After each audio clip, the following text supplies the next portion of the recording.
प्यारे दोस्तों नमस्ते। मैं आपको एक राजा और दो रानियों की कहानी सुनाने जा रही हूँ। तो कहानी को बड़े ही ध्यान से जरूर सुने। प्राचीन समय में एक नगर था। उस नगर के राजा के दो रानियां थी। बड़ी रानी बहुत ही गुस्से वाली और क्रूर स्वभाव की थी और उसके दो पुत्र भी थे। और छोटी रानी नम्र और सबका आदर सम्मान करने वाली थी। वो बिना संतान की थी। छोटी रानी गणेश जी की बहुत बड़ी भगत थी।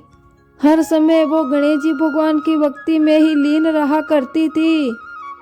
बड़ी रानी को छोटी रानी को राजा के पास जाना अच्छा नहीं लगता था। एक बार राजा किसी दूसरे शहर जा रहे थे।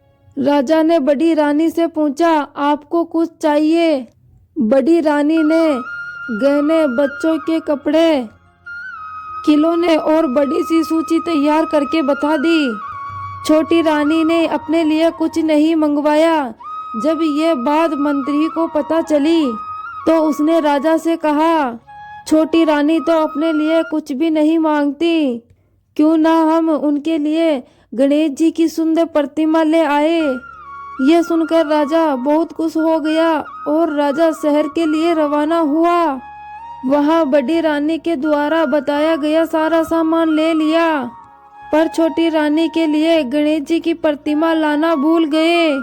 बीच मार्ग में जाने के बाद उनको याद आई और बीच सड़क पर जाने पर उन्हें एक व्यक्ति मिला जो कहीं देवताओं की मूर्ति बेच रहा था। मंत्री ने गणेश जी की सुंदर प्रतिमा उस व्यक्ति से खरीद ली और नगर पहुंचकर राजा ने दोनों रानियों को उनकी चीजें दे दी। गणेश जी की प्रतिमा देखकर छोटी रानी बहुत ही खुश हुई और उसे मंदिर में पूजा स्थल पर स्थापित कर दिया। और उस मूर्ति के आते ही राजा को शुभ समाचार मिलने लगे। पड़ोसी राज्य के राजा के साथ थोड़ी अनबन चल रही थी, उसका हल निकल आया। राज्य की पानी की समस्या दूर हो गई। सारे नदी, तालाब, कुएं, बावड़ी जल से भर गए। इस साल पूरे राज्य में बहुत अच्छी फसल हुई और कुछ ही महीनों बाद छोटी रानी गर्भवती हो गई। जब बड़ी रानी को ये बात पता चली तो वो अशांत और गुस्से में आ गई। उसने सोचा, ये तो बहुत ही बड़ा गड़बड़ हो गया। जब से गणेश जी की प्रतिमा महल में आई है तब से अच्छे अच्छे समाचार मिल रहे हैं। तब उसने एक योजना बनाई। दासियों को बुलाकर गणेश जी की प्रतिमा चुराकर लाने का आदेश दिया। फिर बड़ी रानी ने उस प्रतिमा को एक कुएं में डाल दिया और रातों रात ही उस कुएं में एक बड़ा सा पेड़ उगाया और उसी पेड़ पर एक सोने का फूल खिल उठा। जब सबने उस पेड़ और सोने के फूल को देखा तो सब अचंभित रह गए। सब लोग उस फूल को लेना चाहते थे, लेकिन कोई उस फूल तक नहीं पहुंच रहा था। बड़ी रानी और राजा ने भी बहुत कोशिश की, लेकिन वो असफल रहे। और फिर छोटी रानी को भी बुलाया गया।